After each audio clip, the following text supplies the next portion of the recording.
ಹೆಸರಿಗಿದು hit and run case, ಆದ್ರೆ ಇದು honeymoon murder. ನವ ವಿವಾಹಿತನನ್ನ ವಾಕಿಂಗಿಗೆ ಕರ್ಕೊಂಡು ಹೋಗಿರ್ತಾಳೆ ಹೆಂಡತಿ. ವಾಕಿಂಗ್ ಮಾಡುವಾಗ ಗಂಡನಿಗೆ ಅಪರಿಚಿತ ವೆಹಿಕಲ್ ಬಂದು ಡಿಕ್ಕಿ ಹೊಡೆಯುತ್ತೆ. ಬಳಿಕ ವಾಹನದಲ್ಲಿದ್ದವರಿಂದ ಹೆಂಡತಿಯ ಚಿನ್ನಾಭರಣ ಲೂಟಿಯಾಗುತ್ತೆ. ಆರಂಭದಲ್ಲಿ ಇದು ಹಿಟ್ ಅಂಡ್ ರನ್ ಜೊತೆಗೆ ಲೂಟಿ ಕೇಸ್ ಅಂತ ಪೊಲೀಸರು ದಾಖಲು ಮಾಡ್ಕೊಂಡಿರ್ತಾರೆ ಕೇಸ್ನ. ಘಟನೆ ವೇಳೆ ಪ್ರಜ್ಞಾಹೀನವಾಗಿ ಬಿದ್ದಂಗೆ ಹೆಂಡತಿ ನಾಟಕ ಮಾಡಿರ್ತಾಳೆ, ನಟಿಸಿರ್ತಾಳೆ. ತನಿಖೆ ವೇಳೆ ಕೃತ್ಯದ ಹಿಂದೆ ಈಕೆಯ ಕೈವಾಡ ಇದೆ ಅನ್ನೋದು ಗೊತ್ತಾಗಿದೆ.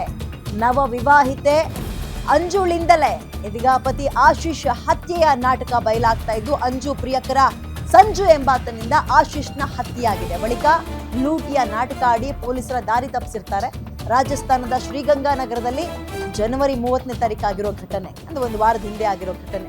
ಘಟನಾ ಸ್ಥಳಕ್ಕೆ ವಿಧಿವಿಜ್ಞಾನ ತಂಡದ ಆಫೀಸರ್ಸ್ಗಳೆಲ್ಲರೂ ಬಂದು ಪರೀಕ್ಷೆಯನ್ನ ಮಾಡಬೇಕಾದ್ರೆ ಕಳ್ಳಾಟದ ಸುಳಿವು ಗೊತ್ತಾಗಿದೆ. ಅಂಜು ಹೇಳಿಕೆಗೂ ನಡೆದ ಘಟನೆಗೂ ಮ್ಯಾಚ್ ಆಗಲ್ಲ. ಪತಿ ಹತ್ಯೆ ಬಳಿಕ ತವರಿಗೆ ಹೋಗಿ ಪ್ರಿಯಕರನ ಜೊತೆಗೆ ಆಪ್ತ ಕ್ಷಣಗಳನ್ನ ಕಳೆದಿರ್ತಾಳಂತೆ. ಎಲ್ಲ ಆರೋಪಿಗಳನ್ನು ವಶಕ್ಕೆ ಪಡೆದಿದ್ದಾರೆ ಈಗ ರಾಜಸ್ಥಾನದ ಪೊಲೀಸರು. ಎಂಥೆಂಥ ಸುದ್ದಿಗಳನ್ನು ಕೇಳ್ತಾ ಇದೀವಿ ನೋಡಿ. ಅದಕ್ಕೆ ಈಗಿನ ಯುವಕರು ಮದುವೆ ಅಂದ್ರೆ ಮಾರುದ್ದ ಹೋಗ್ತಾರದು ಇದೇ ಕಾರಣಕ್ಕೆ.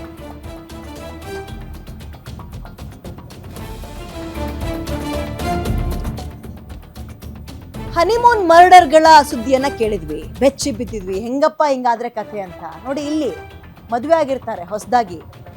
ಗಂಡನನ್ನ ವಾಕಿಂಗಿಗೆ ಅಂತ ಕರ್ಕೊಬಂದು ಆತನಿಗೆ ಆಕ್ಸಿಡೆಂಟ್ ಮಾಡಿಸಿ ಈಕೆಯೂ ಕೂಡ ಟ್ರ್ಯಾಪ್ ಆಗಿದ್ದಾಳೆ ಅನ್ನೋ ರೀತಿಯಲ್ಲಿ ನಾಟಕ ಮಾಡಿ ನನ್ನ ಬಾಯ್ ಫ್ರೆಂಡ್ ಜೊತೆ ಇರೋದಕ್ಕೆ ಇಷ್ಟೆಲ್ಲ ನಾಟಕ ಅಂತಾರೆ. ಹಣಕ್ಕೋಸ್ಕರ, ಜೊತೆಗೆ ಪ್ರಿಯಕರನಿಗೋಸ್ಕರ.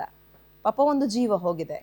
ಮೋರ್ ಡೀಟೇಲ್ಸ್ ನನ್ನ ಕಲೀಗ ದಿಲೀಪ್ ನೀಡ್ತಾರೆ. ದಿಲೀಪ್, ಎಂತೆಂಥ ಸುದ್ದಿಗಳು ಇತ್ತೀಚೆಗೆ ಮದುವೆ ವಿಚಾರದಲ್ಲಿ ಕೇಳಿ ಬರ್ತಾ ಇದೆ.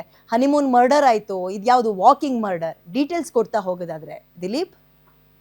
ಖಂಡಿತ ವಿದ್ಯಾ, ಏನಂದ್ರೆ ಕಳೆದ ಕೆಲವು ತಿಂಗಳ ಹಿಂದಷ್ಟೇ ನಾವೇನು ಮೇಘಾಲಯದಲ್ಲಿ ನಡೆದಂತಹ ಒಂದು ಹನಿಮೂನ್ ಮರ್ಡರ್ ಬಗ್ಗೆ ಒಂದು ಸುದ್ದಿಯನ್ನ ಕೇಳಿದ್ವಿ. ಇದೀಗ ಈ ಒಂದು ಕೊಲೆ ನಡೆದಿರೋದು ರಾಜಸ್ಥಾನದ ಗಂಗಾನಗರದಲ್ಲಿ. ಏನು 3 ತಿಂಗಳ ಹಿಂದೆ ಒಂದು ಇಬ್ಬರ ಮದುವೆ ಆಗಿತ್ತು. ಅಂಜು ಏನೊಂದು ವರ್ಷಿದ್ರು ತಮ್ಮ ಪತಿಯ ಜೊತೆಗೆ. ಅವ್ರು ಏನ್ ಮಾಡಿದ್ರು, ತಮ್ಮ ಪತಿಯ ಜೊತೆ ಏನು ಆಶೀಶ್ ಇದ್ದಾನೆ ಪತಿ, ಆತನ ಜೊತೆಗೆ ಅವ್ರಿಗೆ ಒಂದ್ ರೀತಿ ಸೌಹಾರ್ದಯುತವಾಗಿರ್ಲಿಲ್ಲ. ಆತನ ಬಗ್ಗೆ ಅವ್ರಿಗೆ ಅಷ್ಟೊಂದು ಒಲವಿರ್ಲಿಲ್ಲ.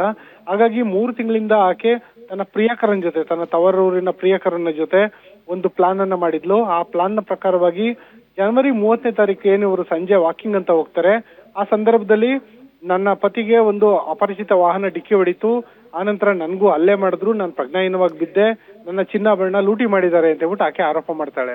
ಆದ್ರೆ ವಿಧಿವಿಜ್ಞಾನ ತಂಡ ಅಲ್ಲಿ ಪರಿಶೀಲನೆ ನಡೆಸಿದಂತ ಸಮಯದಲ್ಲಿ ಕಾರು ಬೇಕಂತಾನೆ 2ರಿಂದ 3 ಬಾರಿ ಈ ಒಂದು ಪತಿ ಆಶೀಶ್ ಮೇಲೆ ಹರಿಸಿರೋದು ಕಂಡು ಬರುತ್ತೆ. ಆ ನಂತರದ ದಿನಗಳಲ್ಲಿ ಆಕೆ ವಿಚಾರಣೆ ನಡೆಸಿದಂತ ಸಂದರ್ಭದಲ್ಲಿ ಆಕೆ ತನ್ನ ಪ್ರಿಯಕರ ಸಂಜು ನನ್ನ ಜೊತೆ ಸಂಪರ್ಕದಲ್ಲಿರೋದು ಕಂಡು ಬರುತ್ತೆ. ಜೊತೆಗೆ ಈ ಒಂದು ಕೊಲೆ ನಡೆದ ಬಳಿಕನೂ ಕೂಡ ಆತನ ಜೊತೆ ಆಕೆ ಹೋಗಿ ಸೇರಿದ್ಲು ಅನ್ನೋದು ಕೂಡ ಮಾಹಿತಿ ಸಿಗುತ್ತೆ. ಈ ಎಲ್ಲಾ ಮಾಹಿತಿಗಳ ಆಧಾರದ ಮೇಲೆ ಮತ್ತೆ ವಿಧಿವಿಜ್ಞಾನದ ಒಂದು ಸಾಕ್ಷ್ಯಗಳ ಆಧಾರದ ಮೇಲೆ ಪೊಲೀಸರು ಹೆಚ್ಚಿನ ವಿಚಾರಣೆ ನಡೆಸಿದ ಸಂದರ್ಭದಲ್ಲಿ ಏನೊಂದು ಇವರಿಬ್ರು ಆರೋಪಿಗಳಿದ್ದಾರೆ, ಸಂಜು ಮತ್ತೆ ಅಂಜು, ಅವರಿಬ್ಬರಿಗೂ ನೆರವಾಗಿದ್ದಂತ ಇನ್ನಿಬ್ಬರು ಆರೋಪಿಗಳು ಸೇರಿದಂತೆ ಒಟ್ಟು 4 ಜನರನ್ನ ಇದೀಗ ವಶಕ್ಕೆ ಪಡೆದಿದ್ದಾರೆ ವಿದ್ಯಾ.